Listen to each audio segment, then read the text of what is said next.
Parents, merong love ng parents sa anak, merong love sa kasintahan. No? Iba't ibang klase, maraming degrees o iba't ibang klase ng love. Ang tanong niya, paano ko malalaman kung totoo yung love? Well, maraming signs. Maraming signs. Ang unang malalaman mo, yung sa sarili mo, totoo bang nagmamahal ka? You know, alam mo na nagmamahal ka when you care more about the other than about yourself. Kasi yung love teaches you to care about the others.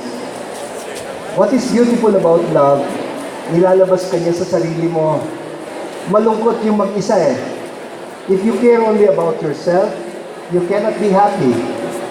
Only people who can go out of themselves and know how to care about others who will discover true happiness. At you wait for time because you'll never know when it will come. Like yung sinasabing falling in love. Di ba? Yeah. Well, actually, time din yan yung what it means to fall in love. Pag yung you are falling in love, pag madalas siya na yung iniisip mo parati, yung gano'n ba? Parang nai-inspire ka pag naiisip mo siya. Parang masaya ka, nakikita mo pa lang siya. Di ba ganyan? No? Maraming signs about, being in love. But you wait for that. Okay ba? Huwag mamadaliin. No, sige. Okay, thank you. Palakpakan naman natin yung question. No? Okay. Ito po, from Anonymous. Paano po madidistinguish kung sign ba ni Lord na hindi para sa'yo yung isang bagay or kung challenge lang niya yon para sa'yo? Okay. Paano daw madidistinguish o malalaman na mayroong sign from the Lord na hindi para sa iyo ang isang bagay? Well, I remember merong isang kabataan, nag-a-apply siya sa seminary. Ang sabi niya, Father, gusto ko pong magpare. Ang sagot ko sa kanya, very good. Gusto mo magpare. Pero you know what? Ang mas importante, hindi yung gusto mong magpare, kundi gusto ka ni Lord na magpare. That's the more important thing. Ngayon, ang tanong niya, paano ko malalaman yun? Sabi ko, maraming signs yan. Kasi, alam mo, yung buhay pagpapare is related to proclaiming the Word of God, being a spiritual father to many people, and being a community leader and organizer. Kung gusto ni Lord, ibibigay niya sa iyo yung mga gifts na kailangan mo para maging isang mabuting pare. Pero kung may gifts na binigay sa iyo si Lord, baka hindi sa pagpapare. For example, you cannot live without a girlfriend or an exclusive friend. Yung pagpapare, celibacy. Hindi. Ibig sabihin nun, baka sign yun na hindi ito ang buhay para sa iyo. Yan yung tinatawag nating discernment. Yung discernment ay yung you want to know if it is God's will for you. Hindi lang yung what I want to do with my life, but what God is asking me to do with my life. Now, kung minsan kailangan natin ng spiritual director for that. Kapag nako-confuse kayo about God's will, lapit kayo kay sister,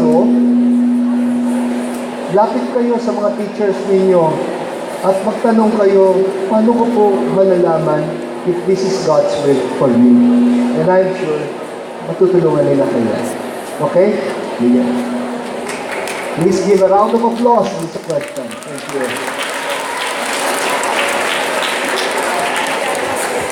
Meron pa ba? The person who asked this question was just to remain anonymous, so I'll be the one who asked it. Okay.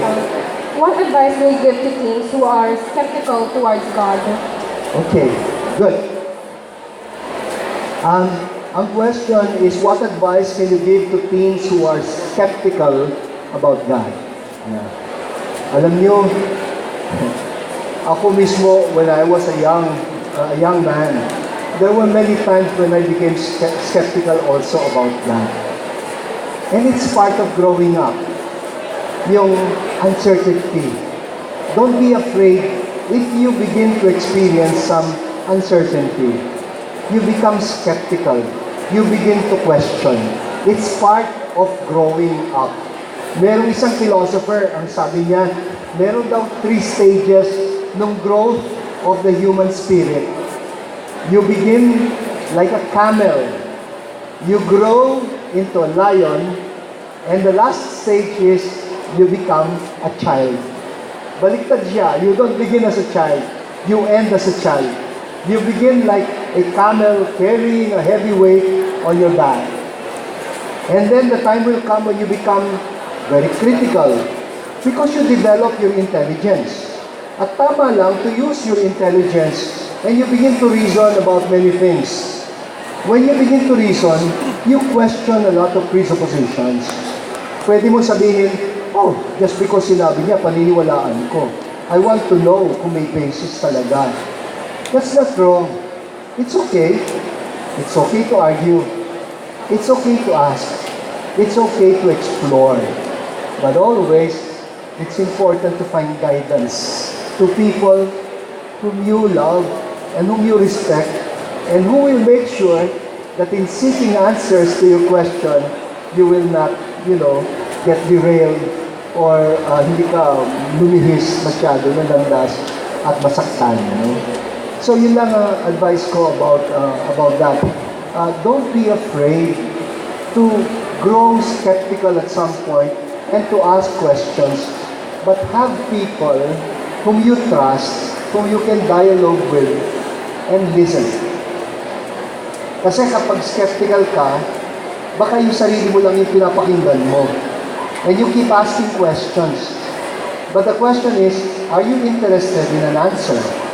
Because there are other people who used to be skeptical and then they became, parang yung searching nila reached a point of maturity when things became much clearer to them. And it's important to learn from those people. Thank you, Bob. So that will be the last question. If you have further questions, you can just approach Okay. Mr. Virgilio. Maraming salamat. Thank you very much. I love the questions.